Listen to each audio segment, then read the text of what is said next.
You're listening to the Silver Phoenix Happy Hour with Blaze and Ken. And now, Blaze and Ken. Hello, everybody. Welcome to the Silver Phoenix Happy Hour. I'm Blaze. As you can see, there is no Ken today. He's actually in a blackout, so we don't have him. But I'm super excited because I get to introduce to you our guest for today, who has also agreed to be my co-host. A little bit of arm pulling, but retired DJ, traffic reporter, and meteorologist, and author of Why Not? Conquering the Road Less Traveled. Let's welcome John Brown to the show. Hi, John. Hey, Blaze, how you doing? Hi, I'm well, thank you. So good to see you. Yeah, same here. Yeah, where are you? It looks like you're looking fabulous, by the way. Oh, thank you. You told me Thank to say you that so once much. we were on the air. Yeah, right. You're from Philadelphia, Yeah. born in Philly, right? Born in Philly. And me too. So we have that in common. Mhm. After reading your book, I actually learned a lot more about you and a lot of things that we actually have in common, which I thought was so cool, besides Cool. just people in common. So, but for those that are listening, John and I actually worked together at Metro Networks Westwood One. I Yeah. don't remember what year it was, John, because It had to be in the 90s. I think it had to be in the 90s. I'm thinking 90s, early 2000. Yeah. Mhm. Yeah. Because we were in Manayunk. Yes, Manayunk, and then once they moved to the new place, remember the big? They had like it was like Manayunk became a flood because of was it Floyd? Right. Hurricane? It was one of the Floyd. You know what? It had to be 2000 or 2001 because I did my first forecast about the flooding and the rain that was going to come to Philadelphia, but I wasn't in Philly when that happened. I was living up in New Orleans at the time. Yeah, I was actually there. I remember they had to come rescue us by boat. Yeah, and the because, of boats. course, We saw it on TV in New Orleans. Yeah. yes, because I was doing news, sports, weather, traffic, and and we couldn't leave. You had to give the news, so Yeah. that was some wild times. We'll get into that a little bit more Okay. as the show goes on. But your book, Why Not? Yeah. Conquering the Road Less Traveled. I wanted to read for everybody what's on the front cover because it is from an eagle. Yeah. So let me read this, and I want to know how this even came about and all of that. So it says, for decades, with a steady and booming yet calm voice, John Brown guided us through the shadows of traffic to our final destination. At certain times of the day, we trusted him to show us the way. Now, with his new book, Why Not? Conquering the Road Less Traveled, he's doing the same. John refused to let a disability be an excuse for living his dream of being a broadcaster. His courage and positive attitude is what being invincible is all about. Clue. Yes, that is the clue. Number 83. Tell everybody. Vince Papale, my man. Yeah, Vince Papale. I'm assuming you've seen the movie. Oh, 7, 8, 9, 10 times. Yeah, I love it. Yeah, it's a good movie. Yeah, it's I remember when I first saw it, I was specifically looking for Tony Luke, who's in the movie, because I worked with him in a movie, and I knew he was wearing a green cape and all of that, so I was just so curious about him. And then once that was over, then I focused on the movie, but it was so cool. Yeah. So how did that come about? Tell us. Well, Vince and I've known Vince for years. We worked together at WPEN and WMGK. He was the news and sports guy there, and we worked together for years. And we went to several of the stations' reunions over the years. And then when I was writing the book, I said, "Hey Vince, could you do a cover blurb for me?" And he said, "Not a problem." So when I was ready, he just did it and sent it to me. So yeah. I know Vince a long time. Yeah, for He's a sure. good man. So Good man. yeah, so let's get into the book. First of all, it's John Brown with Donna Brown. Let's not forget Donna Brown. Let's not forget your Donna. lovely wife. She had her own chapter. She did. And, and it's funny because when I started reading that chapter, and then I was like, oh, wait, this is Donna. This is from Donna's point of view. I liked it a lot. It was really cool. So why the book? Why did you? I mean, I know you could say why not, Blaze, but why? I just wanted I was born with cerebral palsy, but I was fortunate that it was a mild case. It only affected the way I walked. And every time I would make a personal appearance, 9 times out of 10, parents would come up to me and say, "Can we talk to you about?" And I said, "Yeah, sure." And they would say to me, "Is it cerebral palsy?" And I said, "Yeah, sure." I'm not embarrassed to say it. And they would talk to me about they have a child that has cerebral palsy, and do I have any suggestions on what to do if this happened, blah, blah, blah. So I decided, let me write a book and let me give the people out there a view of what's inside here with someone who's disabled, because it's different with everybody. But it's not for just people with cerebral palsy. It's people that are disabled from accidents, from serving our country in the military. Right. And it's just a review, basically, of what I had to do through my life to get to where I was. And Right. some of it's good, some of it's not so good, but it's to let them know what's going on in their own child's mind. Right. So basically, that's what it's for. Yeah, I felt like the book was I'm actually looking for something that I wanted to share, but it was it felt intimate because I felt like I was in your head, like, really going along the journey with you as you Yeah, went from yeah. story to story. Tell us about your first crush. I love that story that's in the book. My first crush. Yes. I'm trying to remember who it was now. Sister. Oh, Sister Anastasia. Yes, yes, yes. How could I forget? She was a St. Joe nun from St. Francis of Assisi, and she was beautiful, beautiful. And I was madly in love with that nun from the moment I saw her. And she was with me right through confirmation. I mean, she walked me, because I was in braces back then, and she walked me up the aisle, up to the altar and everything, to make sure nothing would happen. And of course, nothing would happen. So she's a nun. Nothing happens when they're on top of you. But she was just gorgeous. And I was about 7 years old, 6 years old, and I was just infatuated with her. Yeah. Yeah. Yeah, I She love was, that. and I found out after, let me see, I found out several months after I published that she had passed away. And she had passed away, and she was close. The retreat for the nuns is in, I want to say, maybe Norristown, in that area. Yeah. There's a retreat for the St. Joe nuns, and that's where she's buried. But she was a good nun, a good nun. Yeah. I think I also read that she gave you a lot of confidence and guided you along the Yes. way. So let's Yes. actually segue for a minute about mentors, because I went to an event last night. It was a panel event, and it was fascinating. And I was just I love when you do something like that and you get really inspired. Right. This was all about mentorship.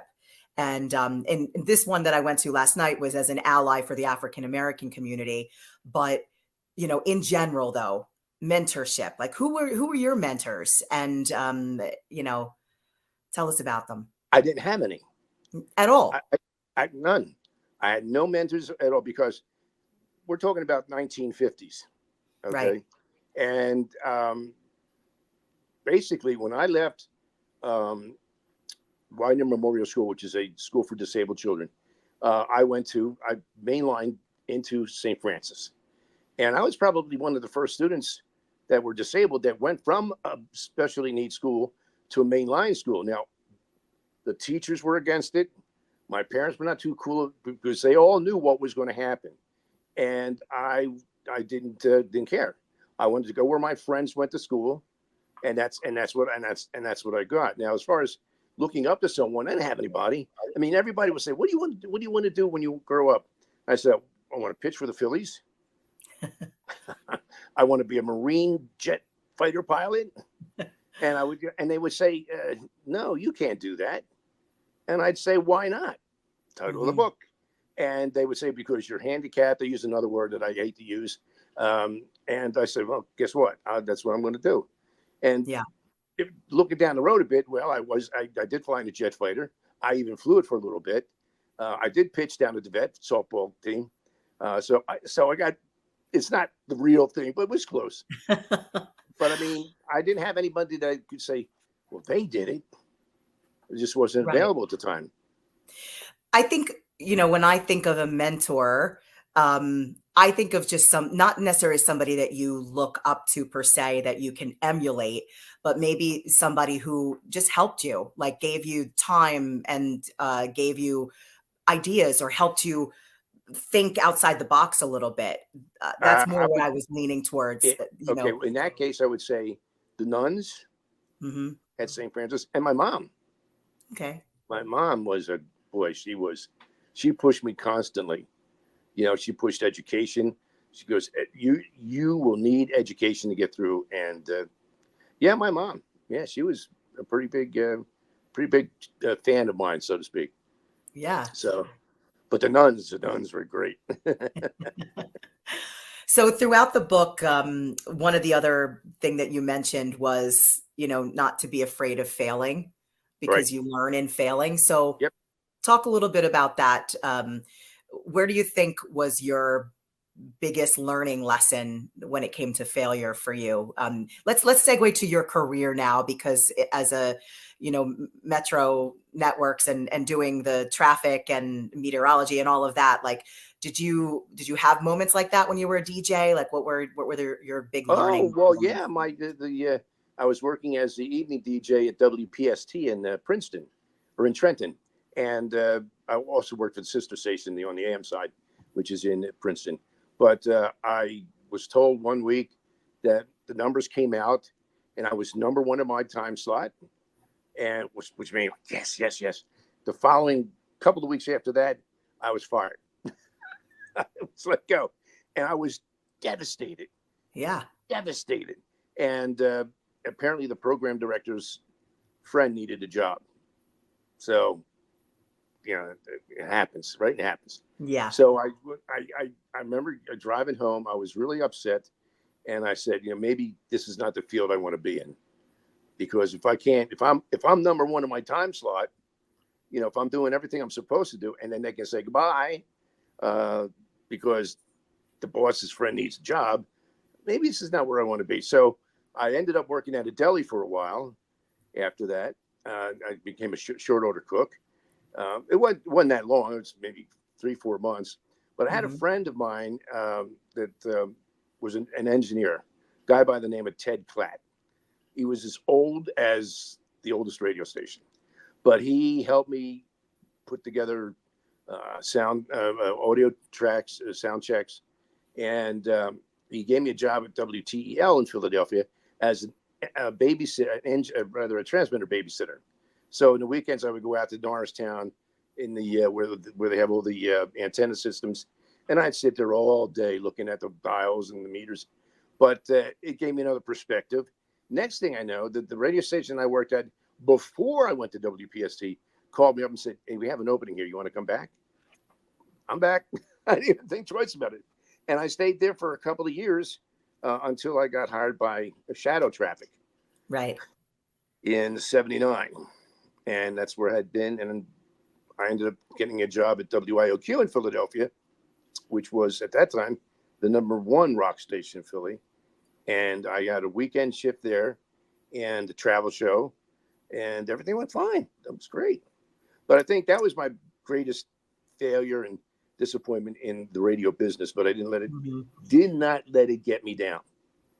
I just said, see what happens, and you keep plugging, it works. So where do you think that comes from for our listeners, and watchers, viewers? Where do you pull from to get that? Okay, it's going to be all right. I'm going to get past this and not feel like a failure or feel like it's impossible.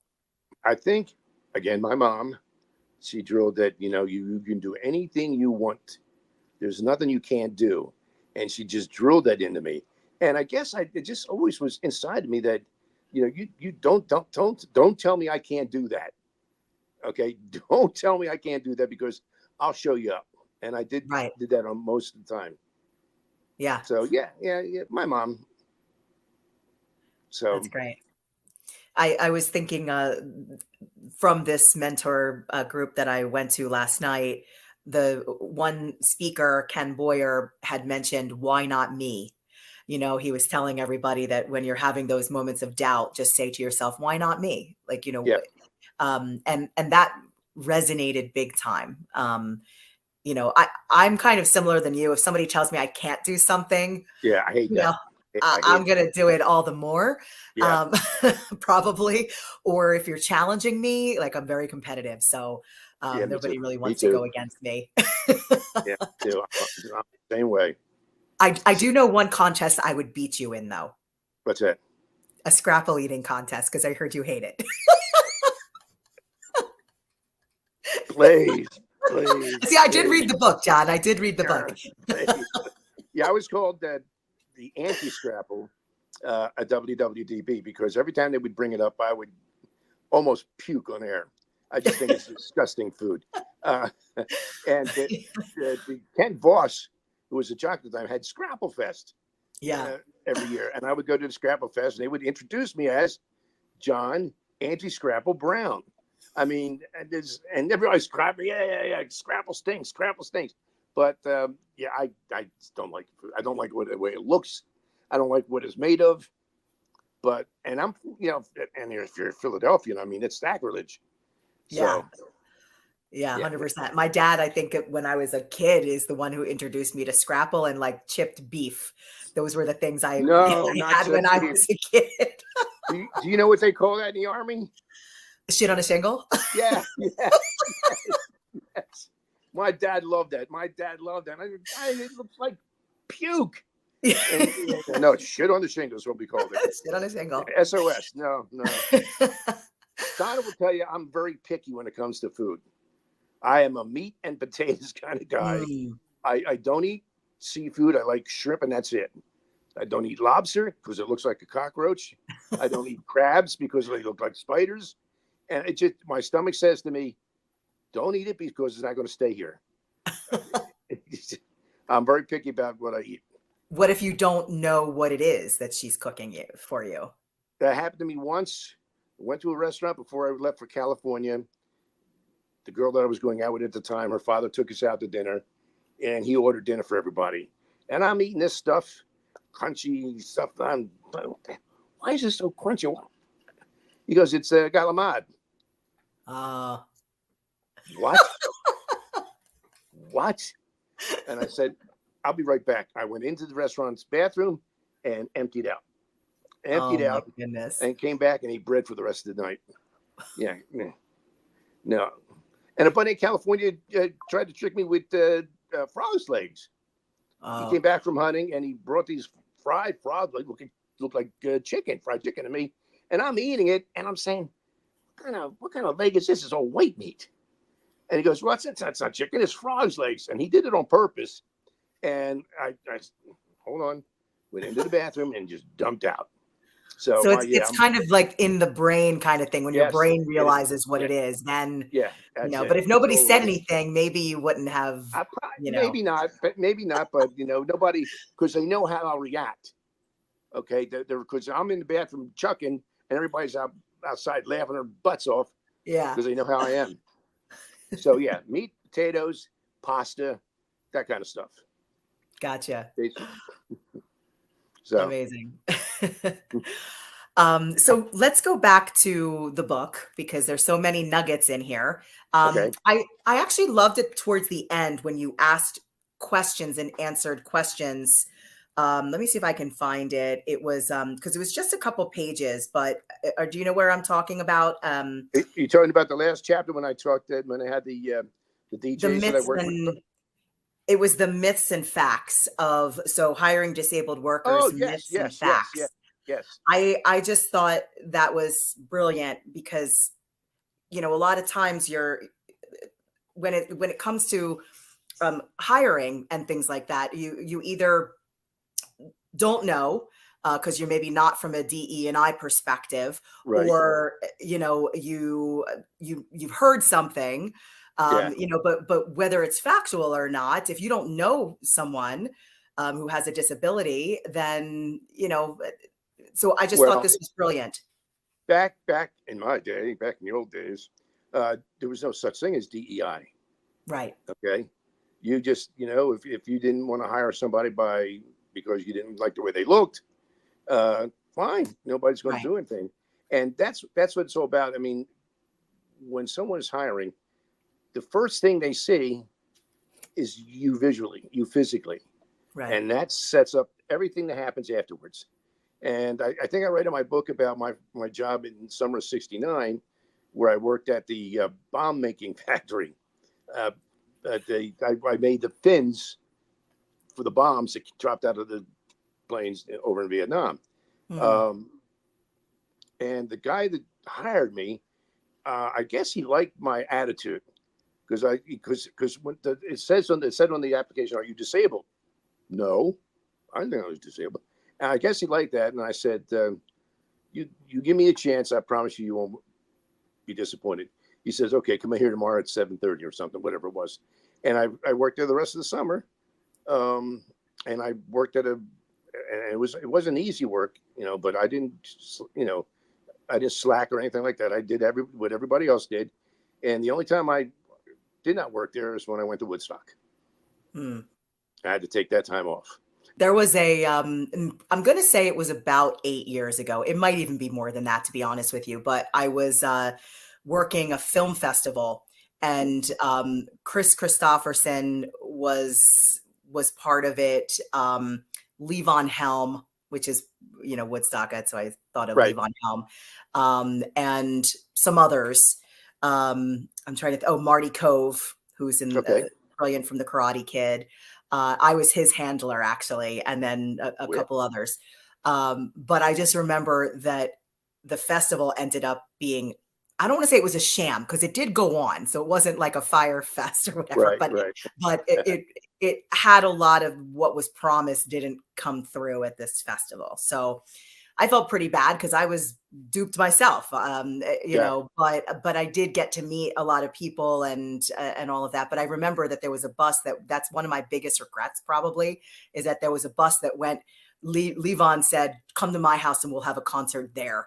And because I have such strong work ethic, I didn't want to leave everybody else who was actually at the Oh, okay. festival.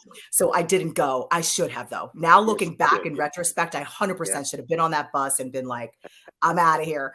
But I felt some responsibility because I had brought some people on to it. So Right. Right. but yeah, if I could do it over again, I would have been Yeah. at Levon Helm's house in a You know, heartbeat. I wasn't going to go to Woodstock Mm, because I was saving up money to go to California to go to broadcasting school out there in yeah. Hollywood.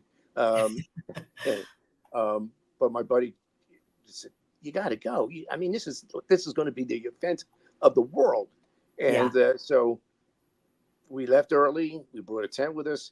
We didn't have to walk too far to get to the actual farm, and we pitched the tent over. And it was a place called Tent City. Other people brought tents, and it was from that on. It was just a blast. It was just a blast. Who was your favorite act that was there if you had to pick one? I know it's hard, but I one. would say Janis Joplin, Mm, Crosby, Stills, Nash, yeah. and God, there's so many. There were so Yeah. many. That's, I can only imagine. I go to a lot of concerts, but something of that magnitude with those legends, like, yeah. Jimi Hendrix, Mm, when he played the national anthem, oh, unbelievable, blew you away. unbelievable. Yeah, that's great. So let's talk about college then, and your studies. So what did you end up going for? What were your Well, studies in? when I went out to California, when I went out to Hollywood, it Yeah. was a broadcasting school called Career Academy. It was about 6 months long, and you learned everything about DJ work and doing news, queuing records, slicing tape, the more technical side of radio, Yeah. and did a little bit of TV. But I got a face for radio, not TV, so I didn't really concentrate too much on the TV side. But I got a hit at the end of school. When you graduated, you sent out audition tapes, and I got a reply from a radio station in Levittown, WBCB. Well, I came back home. I went there and I did the interview and everything. He goes, "Boy, John, you're a diamond in the rough. You just need some more experience." And I said, "Okay." So I come back. I got my draft notice. Okay, so I had to did my physical and for the draft, and that was a trip in itself. Um, I ended up getting a 1Y classification, which means they couldn't draft me unless it was a declared war or national emergency. I had my Okay. doctor, my physician, write letters saying I could serve, I could be in a MASH unit or something like that, because I wanted to go. Because when everything ended, 3 of my friends ended up on that wall down in Washington. I'm sorry.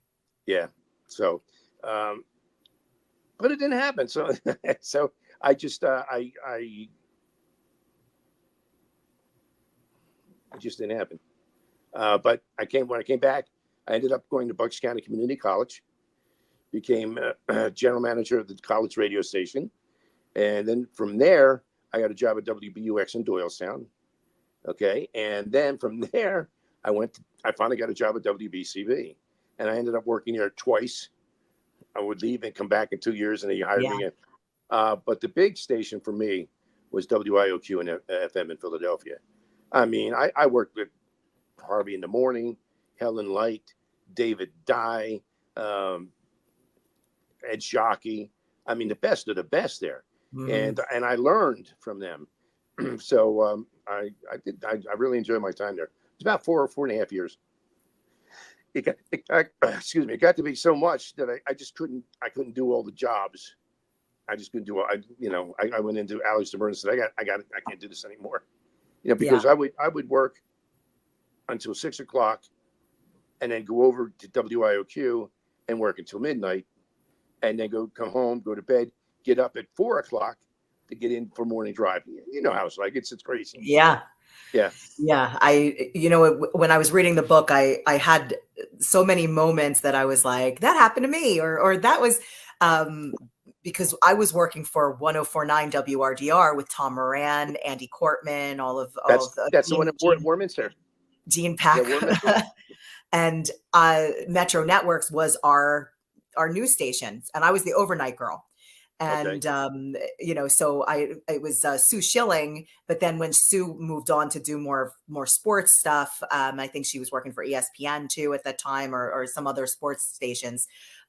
They said, Blaze, you want to come and do full time overnights? And I was like, all right. Literally I had gotten the job because somebody heard me in the hallway of WGLS, at Rowan University, heard me speaking in the hallway and had me come on Rowan radio for the college. Cool. And then from the college, somebody heard me 104.9 WRDR. Bob Russo actually was his name. He heard me and then asked for me, and I hadn't even graduated yet. And they were asking me to come over and do some work for them right away. And I was like, I don't know. What do I do? What do I do? And I just remember just taking the leap and doing it. Cause you had a little imposter syndrome. Like, well, am I good enough? Did I have enough schooling? Did I learn enough? And then, from there, Bill Taffro, who was from Metro, Bill was on with me all the time as my news guy. And when the station folded, as a lot of times stations do, WRDR became a Spanish station. I didn't speak Spanish well enough to stay. So I was just telling him that I was looking for work, but I wasn't actually asking him for anything. And then he said, listen, I'm going to get back to you. And I said, oh, I wasn't actually saying anything that way. But then he called me the next day and said, hey, I talked to Suzanne and who was, hiring at the time, and Paul Perillo, and like, hey, do you want to come over and put in an audition tape? I had never done anything in news at all. So here I am, like, thrust into doing this, and I got the job. Like, unbelievably enough, I couldn't believe it, but it was news, sports, weather, traffic. I remember like all of it. Yeah. And I loved working with Darcy, and I still keep in touch with like Dorothy Krishek, and Andy Summer and I are still, Yeah. friends. So I'm so happy for her success. I actually did Yeah. work She's for great. WXTU Yep. for a little Yeah. while. Yep. And also one of my biggest regrets, Kenny Rogers was on the show and they asked me to sing a duet with him, Islands in the Stream, and I didn't know the lyrics. So what a dope. That could have been my big break, with Kenny Well, Rogers. getting thrust into a job is probably the best way to do it. Yeah. Okay, because there's no time for nerves. You Right. just got to do it.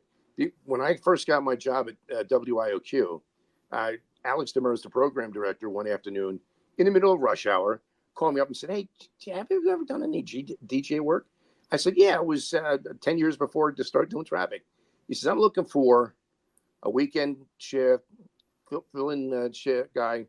I said, he said, "Are you interested?" I said, "Yeah, sure." He said, "Come on over, fill out all the paperwork, and then you'll watch Ed Shockey for a while."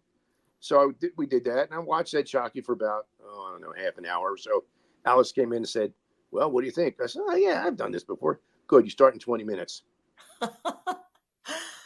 Whoa. Well, my heart, I thought I was going to die. Yeah. I just remember calling up Don and saying, "I got a job at IOQ and I start tonight. Don't worry about me. I won't be home until late." And she was all excited. But that's how it goes sometimes. Yeah. You get thrust into a job, and I ended up being there for 4.5 years. Yeah. Yeah, it's fun. I'm trying to think of some other people that I'm sure that Gary Leone and Scott Jasner, the unsung heroes behind the booth there. The best producers in the business. Yeah. I agree. And when we say producers, folks, we're talking about the people that gather the traffic information for us to talk about. Right. They were the best. Yeah. Rod Carson. Yes. Good friend, obviously. He hired me. Yeah. He's the one that hired me. Yeah. I think by the time I got there, he was only filling in, like he was occasionally on air. But that was it. And I wasn't at Metro very long. I want to say it was 2 years, maybe 3, but I know that I had gotten cast in a movie in Philly, and it was around the same time of the John Benet Ramsey case. And I just felt like it just wasn't for me. The reporting thing just wasn't for me. I don't know. I at the time, I'm not saying I wouldn't go back to it. Maybe now, I don't know. Who knows? Well, you got the voice for it, so you know. Thanks. Oh, you're welcome. But no, I didn't really look back once I left and made the decision to go to California. I had to pursue. I feel like when you have a dream, and you know this, when you have a dream, if you don't pursue it, then the worst thing is regret, right? So I had to go and try. And I remember my parents being very unhappy about it because they're like, "You're giving up news and you could have been an anchor," all that stuff, and I was just like, I never listened to them anyway. I was always going to go on my path, because at the end of the day, when they're not around, I have to live with me. So, so I was like, all right, I'm going to go and try it. My parents were scared to death, especially my mom, that I decided, because I could have gone to New York to school. Yeah. But I didn't want to. I wanted to try them. So I said, "No, I'm going to go to the school in Hollywood." And my mom said, "Hollywood, California?" I said, "Yeah." And she was like beside herself. So I remember when they drove me to the airport, it was my next door neighbor, my mom, and my girlfriend. And they're all crying. I said, "I'm not going to Vietnam. I'm going to school." Yeah. And I remember getting into the plane and going, "Yes, I'm free." And it was the best decision I ever made. Best decision I've ever made. Yeah. Yeah. And I tried to learn how to surf out there too, and that was a mistake. Now, did you get up? You got up on the board, right? I made friends with some local surfers, and they're like, "You want to try it?" I said, "Yeah, sure, why not?" Well, like the first couple of weeks, I was falling off and just not doing it. So the last week, 4th week or so, I got out there and I finally got up on the board. And I'm saying to myself, "Oh, well, I'm a surfer now." Soon as I said that, off I went. My face went right into the sand. I got up, got to the beach with the board, put the board down, and had a beer. Never tried it again. That was it. But Yeah. I tried and said, and I can say, at least I tried. Surfing, not for me. Right. I think the problem with surfing in the US, at least for some, the water isn't clear. So you, at least here in the New York area, right? I lived in Long Beach for a while, and the first time I went surfing, um, I was with a guy that I was sort of dating at the time, and we were out there, and I didn't even really try to do much. It was more just like being with him and seeing what was going on, and then Yeah. eventually like maybe trying. But I remember just sitting out there on the board, and then all of a sudden I saw a fin and I fell over off my board. Like instead of like being calm and chill, Yeah. I fell off the board, and then he was like, what's going on? And then I was like, fin, and I freaked out. Like it was a dolphin, but it was a couple dolphins, but then he was like, actually dolphins can be kind of jerks. Let's get out of here. So we like left. I think we like went on our bellies into the, we were Yeah. cracking up though. I'm like, yeah, I don't know if because I couldn't see below me. And I think because I do see I work with marine animals. So I see a lot of shark interaction and things. So I'm like, Yeah. I'm not sure how I feel about it when I can't see below me, see around me, and and all of that. Yeah, So I was you like, don't want to you don't want to interact with an animal that could take away a leg. yeah, yeah. 100%. Let's segue real quick to. I have some questions for you. It's just some Sure. rapid fire, where you could talk about it in depth if you want. But are you snow mountain or hot beach kind of guy? Well, that's a hard question to answer. I prefer Snow Mountain, but I have no problem with hot beach. Yeah. We rent a house. We rent a house at Cape May on the bay side, right Yeah. on the beach. Deck, Beautiful. sand, water. Perfect. Yeah. Yeah. Do you have a favorite marine animal? Favorite marine animal? Dolphin. Yeah. Dolphin. Yeah, Okay. dolphin. Cool. Yeah. What's your favorite movie? It's gotta be Braveheart. Mm. This is my favorite. I come from Scottish background, so it's got to be Braveheart. Yeah. And I've been to Scotland a bazillion times. Been to all the places that Braveheart was filmed. Been to all the real Braveheart areas, and I've met family and friends there too. Are you a lady though, or are you a lord? And is I was Donna going to say, a lady? last time I checked, I was not a lady. No, because I think I have it like right here. Hold on, I have to turn around and get it. So, this is a proclamation. Whereas Lady Blaze Coyle, because I bought a piece of land in Scotland, you become a lady and a lord. So I got this for a gift for somebody that I was dating, a guy. Cool. Yes. Don and I own 1,000 square feet of Scottish property. There we go. So you're a lord as well. Yeah, lord, yes, yep. Lord and lady. I thought that was the coolest thing. Oh yeah, it is cool. It is cool, and you can legally change your name to that. Right. I know, because I laughed about it because I was like, when I got myself it, and then I got a guy I was dating at the time, I got him it as well. And then I'm like, how cool. I just made you a lord. How can he ever break up with me? Yeah, really. Yeah. It's okay. But that allows you to wear the local Scottish tartan. There we go. Yeah. And I love wearing my kilt. My dad was military and he was stationed in Glasgow. So, I heard a lot of stories about Scotland. Yeah, it's a great place. Great place. Yeah. Let me think. The next question. Oh, the meal that Donna makes the best. You're going to get me in trouble.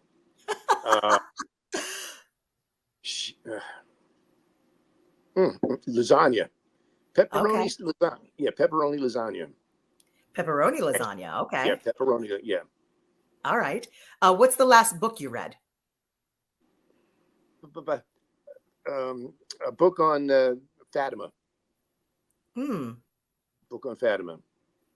and the Blessed Mother visiting the kids. Yeah. Which that's intense. I think I still remember one of their names was Jacinta. Jacinta, Lucia, yeah. Lucia, and I forget the kid's name. But this was a book written by Sister Lucia. Hmm. So it's all her direct memories and everything, which I would like to read the book by the person that experienced. Right. So it was really pretty cool book. Yeah. I feel like I've read that a really, really long time ago. And if I didn't read it, then I know excerpts of it because, I know the story and it's not from anybody else except for Lucia. She was the youngest one, right? That wrote the book, I think. No, I think she was the oldest. Or was she the oldest? Okay. I think she was the oldest. Well, if anything, she was the tallest. Yeah, such an incredible story. So definitely something to. Yeah. What's your favorite holiday? Thanksgiving. Okay. Yeah. Do you have a favorite Thanksgiving portion of the day? Are you after you eat, kind of sit and watch football guy? Are you what's your that's dinner? Dinner and football. That's Thanksgiving for me. And of course I have family and friends around, but it's dinner and football. Yeah. Nice big chunky leg. Yeah.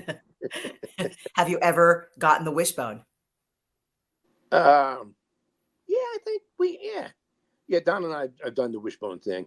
I've always lost, because I'm a gentleman and I let her win. Oh, gotcha. Okay. Have you ever been in the Mummers Parade? I haven't been in it, but I've been down to see when I was younger. You know how to do the strut? Sure. Bro, until you have to not do that. I've been in the Thanksgiving Day parade. Rod and I would sit in the back of on the top of the car in the back seat and waving to the fans. And, hello. That was a lot of fun. For like 4 years in the 80s, we were in the Thanksgiving Day parade. Yeah. So fun. Oh, I remember tradition-wise, at least, and I believe this is a Philly thing. But my dad we would grab the pots and pans, and at midnight you're banging pots and pans outside. Was that I don't know if it was a Philly thing or if it was but I remember it and I still do it. I don't know if it is Philly, but yes, it's at New Year's Eve. You go out there after midnight and make all kinds of racket. And then my mom would yell at us because we would bend all the pots and pans, get dents in them and everything. So yeah, I remember that. Yeah. Yeah. My last question, what piece of advice do you have for someone that wants to get into the business of what you did? So DJ, kind of on that media side of things, DJ, traffic reporting, meteorology, what would you say? Don't be afraid of rejection, because in this business, you will be rejected. You will be turned down 100,000 times, but you just got to stay with it, because it only takes one time. Once you're in, and if you're good, you get to stay in. But don't be afraid of rejection. Great. Yeah, I love that. Do you have any advice as to, like, just kind of expanding on that? What techniques did you do or use in order to feel better? Did you just say, okay, did you have something that you said to yourself? Did you listen to a song that made you feel better, or how did you get yourself out of I always said to myself, be the best you can be. And if you do that 9 times out of 10, you'll be better than anybody else. If you're the best that you can be, if you work at it, you'll be better than anybody else. I mean, I had a 44-year radio career. That's pretty unusual right there. Yeah. For 44 years. So yeah, you just be the best you can be. And it turns out you'll be better than you think. Because you're your own worst critic. You're your own worst critic. And if you listen to that, you're not going to go anywhere. I'm going to actually put up a ticker here with the justgiving.com/campaign/Team Leone. Let's talk about Leone so that this way everybody knows what this is about. Leone she's 11 years old now. She was born with level 5 quadriplegia. That is the absolute worst CP you can have. It affects all 4 limbs and speech. And when I first met Leone, she couldn't walk or anything like that. She would lay on her back and use her head to move around the floor. Okay. Now she lives in England, and I met her online on Twitter. Now X, of course, and she reminded me of me when I was her age. Smile, determination, because all she wants to do is walk and dance. Well, she couldn't do any of that. And so I got to know her mom. I told her I wrote a book. I said I have CP as well. I'll send you the book and we'll go from there. Well, she loved the book and we became great friends. And so the problem in England is they have the national health system, the NHS. Doesn't help. They didn't cover her first surgery. They covered part of the second surgery. They covered a little bit of physical therapy, and that's it.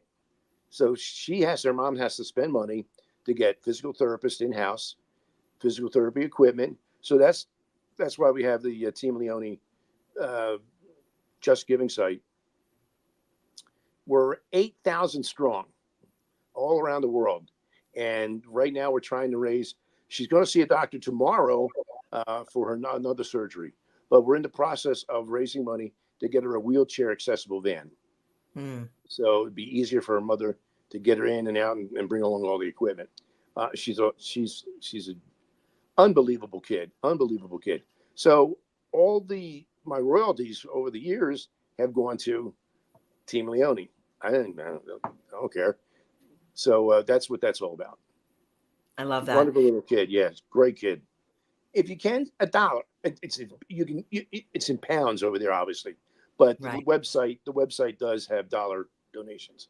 So, and whenever I get some extra cash, that's where it goes. And I get royalty payments again every quarter. So when I get the check, it goes right out. That's wonderful. And I think it's great. I love it. We have all kinds of stuff. I've made baseball. We've had baseball shirts made up for Team Leone. I don't know if you can see this, but everything is weird over here. There we go. Oh, the bracelet. Yes, I see it. Yeah, it's got hashtag Team Leone. All kinds of stuff. Buttons, window stickers.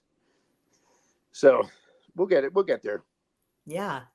Well, again, if you're able, justgiving.com/campaign/Team Leone. Here's the book. Why Not? Conquering the Road Less Traveled by John Brown. I love the book, John. Honestly, it was like being, because I know I know you enough from working with you, but when we worked together, it was work, so I didn't really get a chance to hang out outside and really get to know you. So I feel like this book really let me inside your head and just know, just the wonderful man that I know you are, but just to get to know inside a little bit more. And I also found out that you do not like Jell-O like me, the top of the Jell-O, that gross. It stays in the refrigerator too long. It gets that film on the top. No, it's just a no. Yeah. I can't deal with it. That is the grossest food on this planet. Yeah. Okay, Jell-O. Really, just nasty. And by the way, the book is already in the Library of Congress. And it's in the libraries of Villanova University, Franklin and Marshall College, and a few other colleges and universities. Yeah, which is kind of neat. That's great. I'm so proud of you. This is such a good read, and honestly, it inspiring in so many ways, but funny. There were moments that I was smiling and laughing, and and just really gave me more insight too. Yeah. Honestly, when I was reading it, I wish that my dad was still alive, because he had lost his leg probably in like early 2000. And I think he would have loved this book. Like I would have loved to have read this book with him. And his word that he didn't, because I'm not going to say the word that you don't like, but my dad didn't like the word invalid, because he said invalid was he thought it was invalid. And that was the one word that he did not like. If you said it, he was like fighting you. Well, but for the sake of context, you can say the word, because it made me stronger. Because when I was called that word, crippled, I'll say it. And when I was in braces going to school, I couldn't do anything about it. And kids would come up to me and they would pinch me and do all kind of weird stuff. And in the book, it tells you, I got my revenge. Somebody would look at me cross-eyed when I was out of the braces, and I'd beat them up. I've had, you get up to here with stuff, and it boils over. And I got into more fights when I was a younger boy. And did I win them all? No, but I won most. And that's how you gain respect. Because once you beat the crap out of somebody, they usually leave you alone. And I'm not saying that's the way to do it. That's just the way I did it. That's all. You're not condoning violence, is what you're saying. No, not me. Not me. So let me ask you something, and this might just for the audience out there too. So what would you like what makes sense? So not the word crippled, obviously not the word invalid, but what would you want to be called? Like what actually makes sense to you? I don't, that's a good question, because I don't like labels. Right. Okay. I don't like, well, he's handicapped, he's disabled, he's whatever. I don't, just deal with me, Yeah. I thought your answer was going to be John Brown. That's what I was just going to say. If you're going to call me something, call me John. Call me John. But yeah. I'm not a labels kind of guy. I don't, my mom raised me to respect everybody, no matter what color, shape, size, whatever. And that's what I grew up to do. And if you want my respect, you got to gain it. Mm-hmm. It's as simple as that. It is as simple as that. So you can call me anything you want, but I prefer John. I love that. Oh, I have one thing. Let me see. Is it right here? I wore my pin for you. My Metro Networks pin. Do you remember these? Geez, I have one of those too. Yes.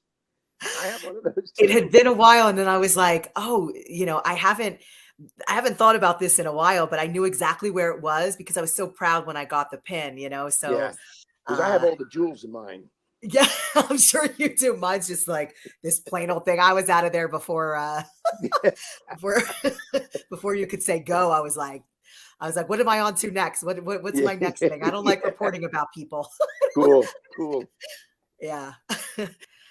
All right. So if you want to buy the book, why not? Conquering the Road Less Traveled by John Brown. You can go to amazon.com/author/why not. John, if you stick there with me for one more minute, we're going to head over to the kitchen, see if Nicole maybe has some meat and potatoes for us. So that sounds good. I'm there. Let's roll that clip. What's up, Blaze? I hear that our guest today is maybe a meat and potato kind of a guy. Number one, no shame in that. Of course, I'd love to hear that you're augmenting your overall meal pattern with some non-starchy vegetables and other things, but let's talk about these two foods and some misconceptions surrounding them, and they're both near and dear to my heart as well. Number one, when we talk about meat and potatoes, I think we're talking about beef. Woohoo! So a couple of things there. I want you to go out there and make that purchase based on your budget, based on your taste preference, based on the kinds of cuts that you like. Because guess what? Even though we've been conditioned to think that for some reason grass-fed beef is nutritionally so much better, it's really not. The biggest misconception is that grass-fed beef is somehow some great source of omega-3 fatty acids. When we actually look at the nutritional profile between grass finished beef and grain finished beef, because P.S. all beef is grass fed for most of its life, the difference is really insignificant. Now, if you need some omega-3 fatty acids, you should be looking to foods like salmon and walnuts and some of those other foods. So go on, buy your beef, enjoy it however you choose. But what about potatoes? Why does the regular white potato get such a bad rap? I could tell you it's for no good reason. Am I sitting here saying just go out and eat French fries and tater tots all the time? No. But a potato, a 5-ounce potato, for only 110 calories, gives you 2 grams of fiber, and it's an excellent source of vitamin C and a good source of potassium. Why is that important this time of year? You hear about vitamin C for immune support, but we're always talking about orange. Let's branch out. Let's enjoy potatoes. Hey, how about we enjoy some peppers with that too? Another excellent source of vitamin C. Blaze, it is always a pleasure. Back to you in the studio. Oh, that Nicole. I don't know about you, but I'm hungry. Maybe some meat and potatoes, I could eat. Yeah, I could eat. I'd love to share a meal with you sometime. Okay. Listen, it was amazing having you, seriously. And thank you so much to John Brown and his book, Why Not? Conquering the Road Less Traveled. Thank you so much to Donna Brown, who is amazing. And it's been a long time too. I think we've met one time. I think so. Like. Yeah. But it's been a long time. So hello to Donna, and thank you for your part in the book too. And thank you also to Nicole for always making us hungry in the kitchen. So thank you for having me, Blaze. Ken never joined, so I guess he's still in a blackout. So we will say our prayers to Ken. And until next week, bye everybody. Bye.